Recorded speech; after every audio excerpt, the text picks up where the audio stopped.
Hi YouTube and welcome to my channel. My name is Patrick and you're watching Cyber Chronicles. It's no secret that every company is going to face a successful cyber attack at some point. If a company exists for long enough, they are going to get hacked eventually. See, it doesn't matter how many defenses you have in place. It doesn't matter how many firewalls you put up or what intrusion detection system you have. If an attacker has their hands on the keyboard, then given enough time, they're going to be able to get you. The problem is the vulnerability lies between every action. Every time a computer is being used by a person is a potential area where you can get hacked. So what can we do about it? Do we just have to sit back and let this happen? Absolutely not. No, what if I told you there was a way that you could trick the attacker into thinking that they got what they're after, but in reality all they've done is stumble over a tripwire that set off a silent alarm. So today we're going to talk about deception-based security, and I'm going to show you how you can set up your own honeypot to trick attackers and figure out what they're doing. So yeah, with all of that being said, let's dig right in.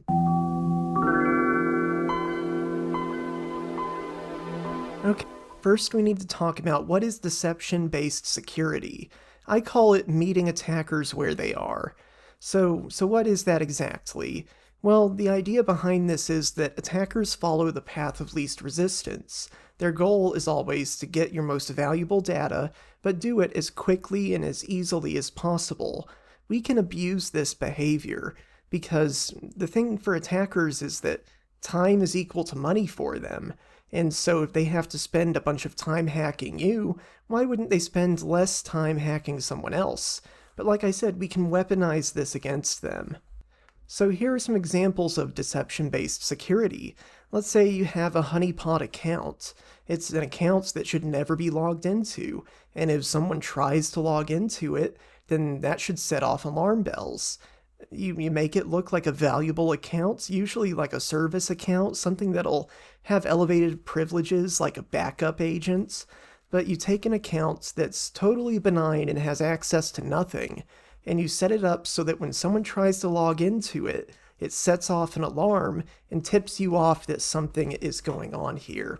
Then you have honeypot servers. That's what I'm going to help you get set up today. We're going to use a tool called Cowrie. We'll talk more about it in just a moment. But honeypot servers are similar to honeypot accounts. It's a fake server with fake data, and it's supposed to look enticing to attackers. So name it something like backup server, HR files, something like that. Something that attackers will think contains the thing that they're after. And then you have honeypot data. Maybe you have a few spreadsheets saved among all the other ones that says something like employee social security numbers or employee salaries, something that should never actually be opened by a legitimate user, but it would look valuable enough to an attacker that they try to access it, and when they do, again, you set off the alarms. So I'm going to show you how to set up Cowrie. Cowrie is an SSH deception tool. It's a honeypot. Basically, it sets up an SSH server in a fake environment, and it allows anybody to log into the fake environments with any credentials. So again, you name the server something valuable sounding, you put fake data in it, and then you allow attackers to log into it once they get into your network, which will then set off alarm bells. On top of that, you can actually record everything the attacker does while they're connected, so you can start to figure out what their techniques are, maybe even what group is attacking you. So enough blabbing, let me show you how this actually works. Okay, so first we need to actually set up the honeypot so that we can start having attackers log into it. I'm going to set this up on my LAN, and this is my Proxmox server. You can see I have my honeypot Cowrie right here. This is just a plain old Ubuntu 24.04 server, and it is not set up yet. This is a fresh install. I've done nothing on it except for one thing. I changed the default SSH port. You see, you want the honeypot to be listening on port 22, which is the stereotypical SSH port. So you have to put your real SSH on a different port. I chose ports 22222. Yeah, that's right. I chose that port, so let me show you how to actually do that. So we're going to SSH into our honeypot server. And remember, the port is 22222. So I'm just going to enter my password. And I want to show you real quick how you can change the SSH port. So we're going to do sudo vim being the text editor, etc ssh sshd, I believe. Yep, sshd config. So then we'll just enter our password. And here we are in the sshd configuration file. So you can see there's a bit of text right here. When you pull it up, it's going to be commented out. So what you want to do is delete the hashtag and then change the number on it. Once you do that, you can quit and save the file, and you will have changed the default SSH port. At that point, you can do two things. You can either reboot the server, or you can restart the SSHD service. Doesn't really make a difference which one you choose. So we're going to use a tool called Ansible to actually deploy the honeypot. Now, yes, I will leave a link in the description to the instructions on how to set this up yourself.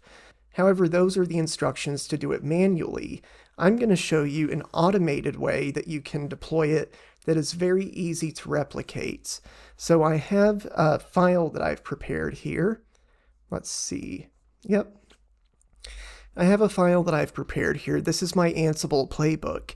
Now, don't worry, we're going to break it down step by step and tell you exactly what it does. So up here at the top, this is the Ansible playbook again. We have the name of the Ansible playbook called Deploy Cowrie Honeypot. Doesn't matter what you name it, it can be anything. Then we specify our hosts. There is a hosts file that you will need to modify to include the IP address of your honeypot server. And then we have some variables that we're defining. We have the Cowrie user, which is just Cowrie. You can change that to whatever you want. And you have the Cowrie directory, which again, change to fit your preferences. So here's where it actually kicks off here. We have the tasks. The first thing we need to do is install the dependencies. So you can see here we're installing Git, Python, libssl, libffi, build tools, Python 3 development kits, Python 3 minimal, authbind, and ACL. So those are the pieces of software that we want to install before we do anything else. And that's what this block of text right here is doing. It's installing all of those dependencies. The next thing we want to do is create the user that the honeypot's going to run under. In our example here, we're using the username Cowrie.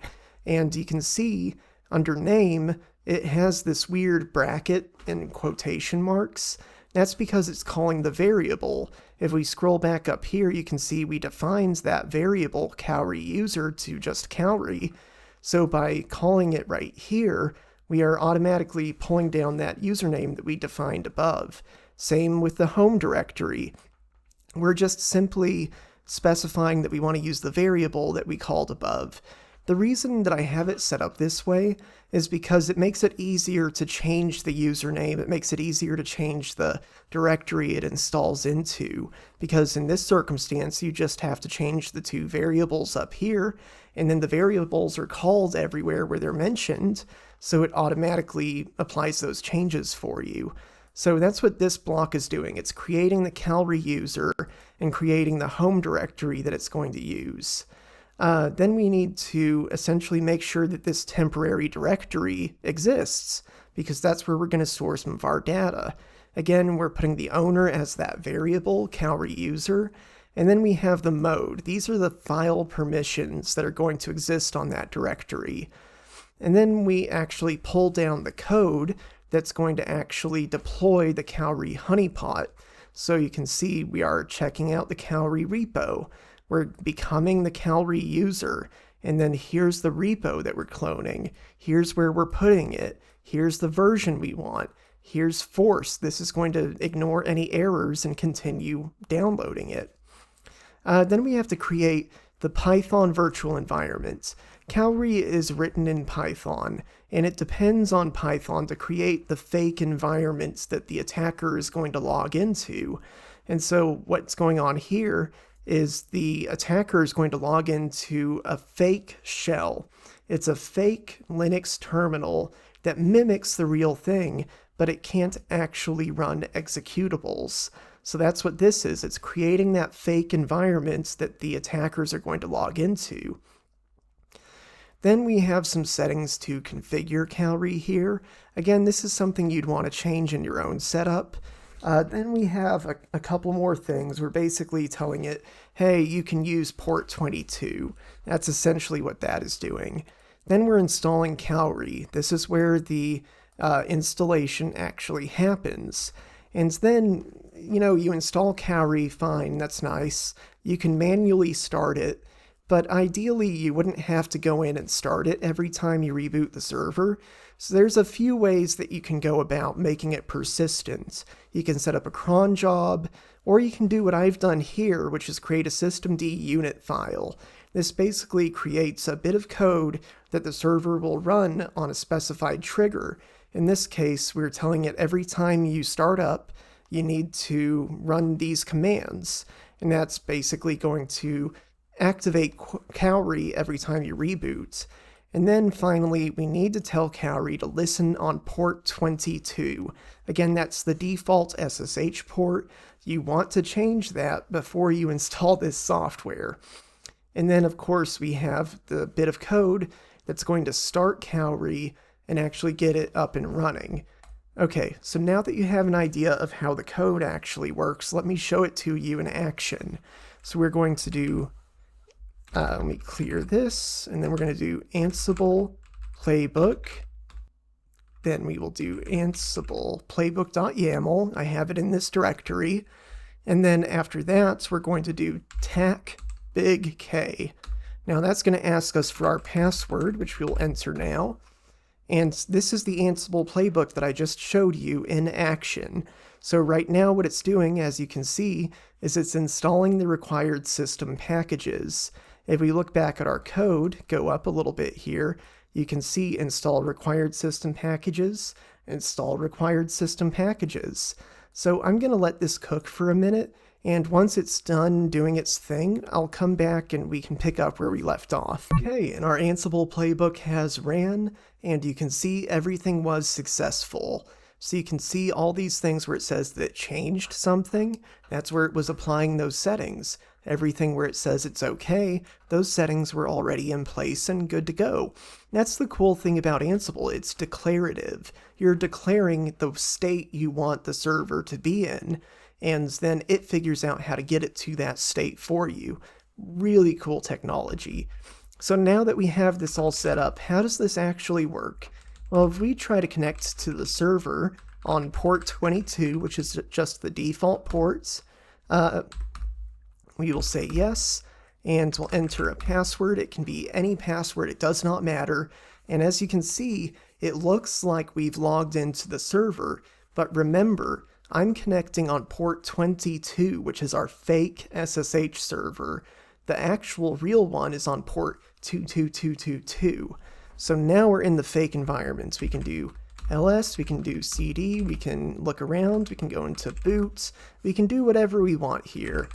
So I'm going to go ahead and exit this, and we're going to swap back over to my connection to the server. This is the real server right here, not that fake environment. Now, let's say we want to see what I did. Well, if we want to look at the logs, it's very simple. You just run this command. Might help if I do sudo. And there you go. Now we have a log of all of those commands that I ran while I was connected. Pretty cool, right? If you're interested in seeing the code for yourself, I'll leave my GitHub linked in the description down below.